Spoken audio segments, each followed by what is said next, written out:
Hello there, everybody. This is King Mac, your friendly hamburger pal. Welcome to this feature presentation on YouTube. Be sure to enjoy a hot, fresh cheeseburger along with some delicious golden French fries, a tasty milkshake, and a nice soft drink. Thank you all for watching, and now sit back and relax and enjoy as Tony here brings you our feature presentation of TTBurger game reviews.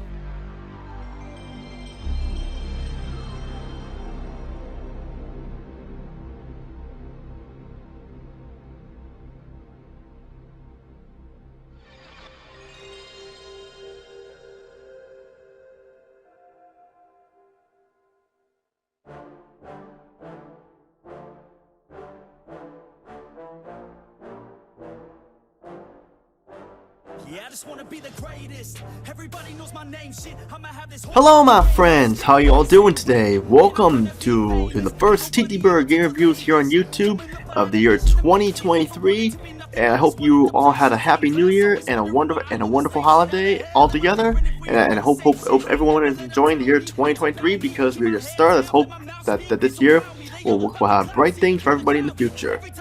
And today we're going to be looking at a regular TTBurger game review after I did a lot of remastering reviews. We're back with a regularly scheduled game reviews here. It's on episode 253, a 3-part review here, we're on part 1 of 3 episodes 253. Before I get started, I want to give a shout out to Freegan HD, Sub-Zero, MNX, King Mac, alongside that Hyper Lamnia, Brick Girl Still Stateside, Griffin Puff, Megs, Black Healer, along with the sensational Gent, the homie RJ, Red Hood Assassin, Ogoju, and Marstar Pool 69. And check out their channels; they're awesome. And I'd like to thank everyone who has supported this channel for the last 7 years. If one of you guys' channel wouldn't be as big as today, and from the bottom of my heart, I thank you all. And we're going to get started here with a series that started off on the PlayStation 3 as a launch title for the PlayStation 3 to show off the graphics and the game was like that. This is an off-road racer with multiple vehicles here made by Sony Entertainment America and stuff. And that is the MotorStorm franchise here. This will be broken up into 3 parts. Part 1, we're gonna go back to the year 2006 and take a look at MotorStorm for the PlayStation 3. Then we're gonna go ahead to the year 2008 and look at MotorStorm Pacific Rim, the sequel. And then we're gonna go to the year 2011. Back when I was 22, graduating from college, we're gonna look at MotorStorm Storm Apocalypse, also for the PlayStation 3.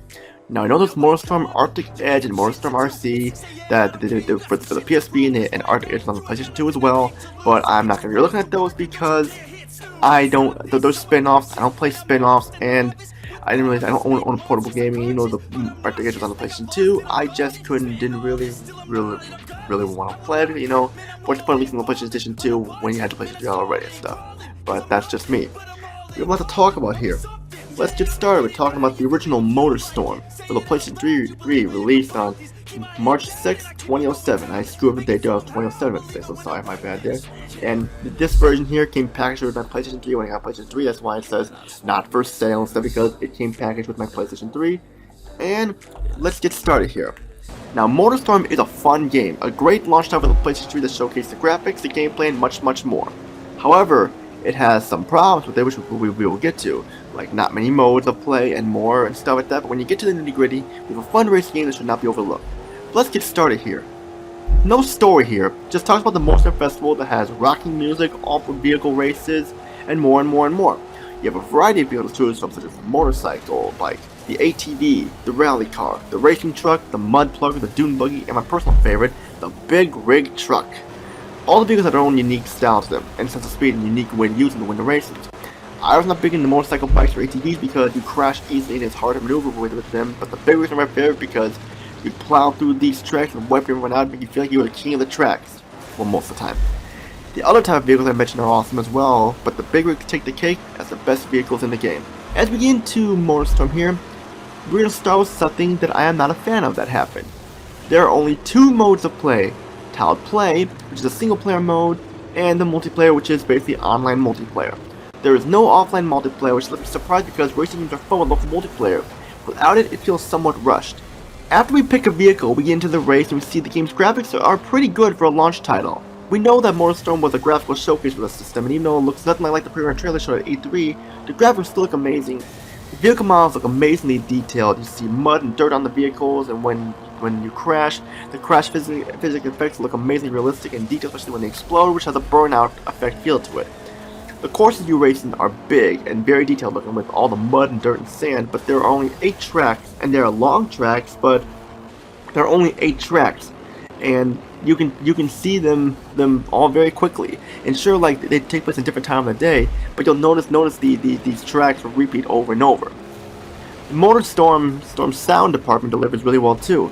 The licensed soundtrack fits perfectly. We have music by bands like Curve, Nirvana, Slipknot, and more and more and more. A lot of rocking tunes for sure. The engine sounds like hearing your vehicle sputter and more edge to the realism of the sound. There is not much voice setting except for the opening cutscene, nor does there need to be much voice setting because it's a racing game, and that's all the voice setting there needs to be. MotorStorm is fun in the gameplay department despite some problems to it. As I mentioned, this is an off-road racer and a fun one at that, with a bunch of vehicles and races that challenge you and keep you on the edge of your seat.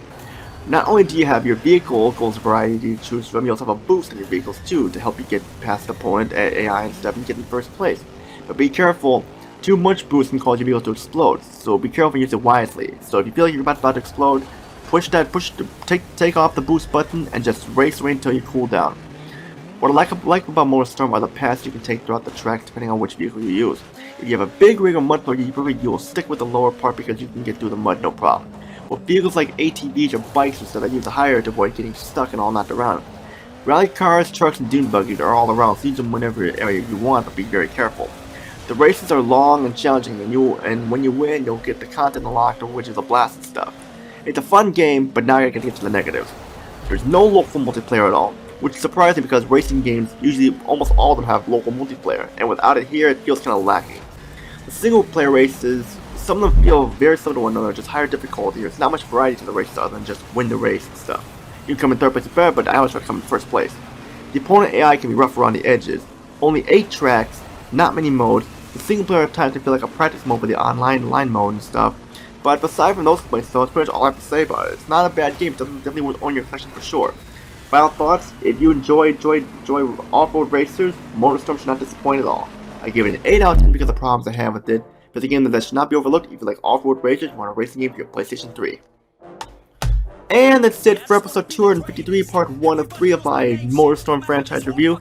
Stay tuned for the next part where we're going to go to the tropical Hawaii Lake Island as we take a look at MotorStorm Pacific Rift for the PlayStation 3, which does have local multiplayer. How does this game fare? Well, what to find out next, which all I can say is Tony, peace, not have a day, and see you all in my review of MotorStorm Pacific Rift for the PlayStation 3. Take care, everybody.